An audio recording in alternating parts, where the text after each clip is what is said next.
Boa tarde, meus irmãos. Não é boa tarde, é bom dia ainda, meus irmãos. Que a paz do Senhor esteja com todos vocês nesta hora do dia. Que Deus abençoe a todos os meus irmãos. Eu fui fazer minha hora santa, como eu falei para vocês que eu ia fazer. Fui fazer minha hora santa, já voltei, já fiz almoço. Então agora eu vim falar mais um pouquinho com vocês. Eu estou terminando o Evangelista Lucas. Eu quero continuar, quero acabar de ler, para eu pegar no Atos dos Apóstolos, que eles estão me pedindo.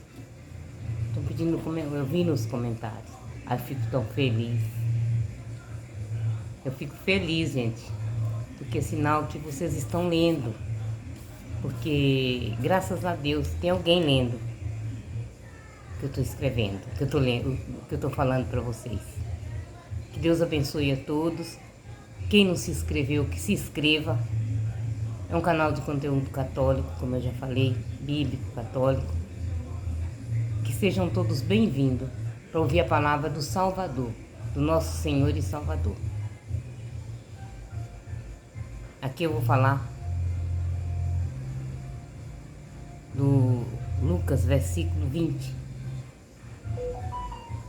Prestem atenção, meus irmãos. Jesus silencia as autoridades. Num desses dias, Jesus estava no templo ensinando o povo e anunciando a boa nova.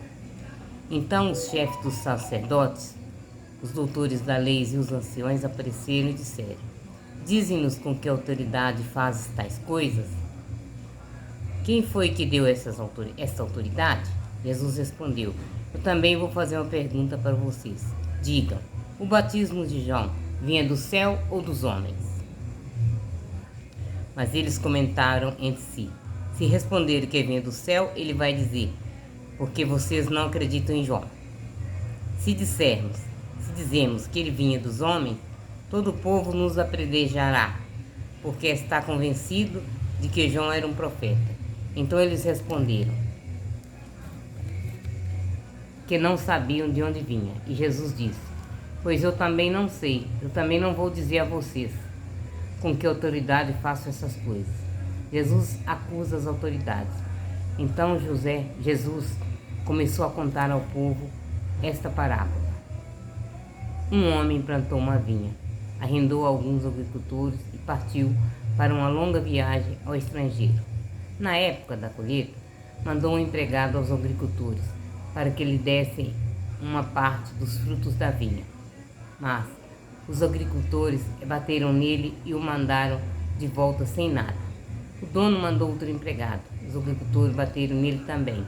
O insultaram e o mandaram de volta sem nada. O dono mandou ainda um terceiro empregado. Os agricultores também o feriram e o jogaram fora. Então o dono da vinha disse: O que farei? Vou mandar o meu filho querido. Talvez eles o respeitem.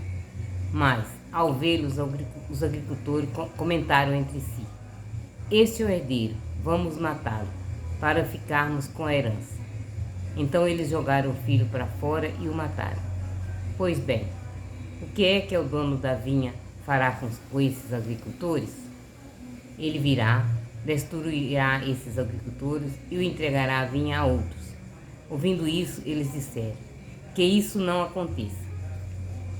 Jesus olhou atentamente para eles e disse: Que significa então essa passagem das Escrituras?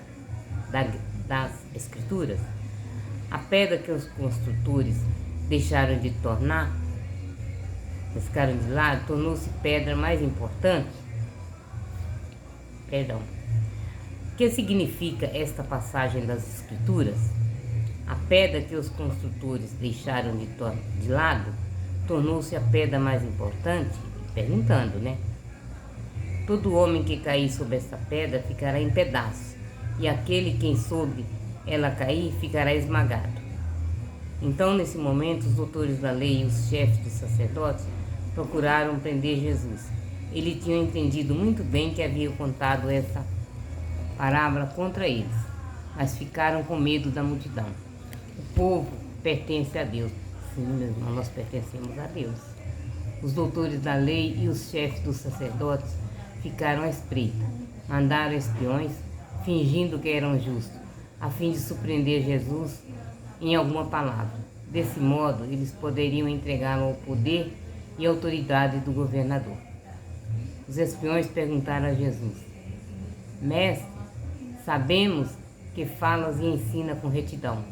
Não levas em conta as aparências, mas ensinas de verdade o caminho de Deus. É lícito ou não é pagar o tributo a César? Jesus, porém, percebeu a astúcia deles e disse: Mostre-me a moeda. De quem é a figura e a inscrição que está nesta moeda? Eles responderam: de César. Então Jesus disse: Pois devolvam a César o que é de César, e a Deus o que é de Deus. E eles não puderam surpreender Jesus em nenhuma palavra diante do povo. Admirados com a resposta de Jesus, ficaram em silêncio. Deus comprometido com a vida. Os saduceus afirmam que não existe ressurreição. Alguns deles se aproximaram de Jesus e lhe propuseram este caso. Mestre, Moisés escreveu para nós: se alguém morrer e deixar a esposa sem filhos, o irmão desse homem deve se casar com a viúva, a fim de que possa ter filhos em nome do irmão que morreu. Ora, havia 7 irmãos. O primeiro casou e morreu sem ter filhos. Também o segundo e o terceiro casaram com a viúva. E assim os 7. Todos morreram sem deixar filhos. Por fim, morreu também a mulher. E agora? Na ressurreição, de quem a mulher vai ser esposa? Todos os 7 se casaram com ela. Jesus respondeu: nesta vida, os homens e as mulheres se casam, mas os que Deus julgar dignos de ressurreição dos mortos e de participar da vida futura, eles não se casarão jamais, porque não podem mais morrer, pois serão como os anjos. Serão filhos de Deus, porque ressuscitaram e que os mortos ressuscitam. Porque ressuscitaram e que os mortos ressuscitam. Já Moisés indica essa passagem da sarça, quando chama o Senhor o Deus de Abraão, o Deus de Isaque e o Deus de Jacó. Deus não é Deus dos mortos, mas de vivos, pois todos vivam para ele. Alguns doutores da lei disseram a Jesus: foi uma boa resposta, mestre. E ninguém mais tinha coragem de perguntar coisa nenhuma a Jesus. Jesus está acima de Davi. Então, Jesus disse a eles: como podem dizer que o Messias é filho de Davi? Pois o próprio Davi disse no livro dos Salmos: o Senhor disse ao meu Senhor, sente-se à minha direita, até que eu ponha meus inimigos como lugar onde você apoia os pés. Portanto, Davi o chamou de Senhor. Como pode então o Messias ser filho dele? Jesus condena a dominação intelectual. Todos estavam escutando Jesus e ele disse aos discípulos: tenha cuidado com os doutores da lei. Eles fazem questão de andar com roupas compridas e gostam de ser cumprimentados nas praças públicas. Gostam de ser dos primeiros lugares na sinagoga e dos postos de honra nos banquetes. No entanto, exploram as viúvas e roubam suas casas. E para disfarçar, fazem longas orações. Por isso, eles vão receber condenação mais severa. Palavra do Senhor. Graças a Deus.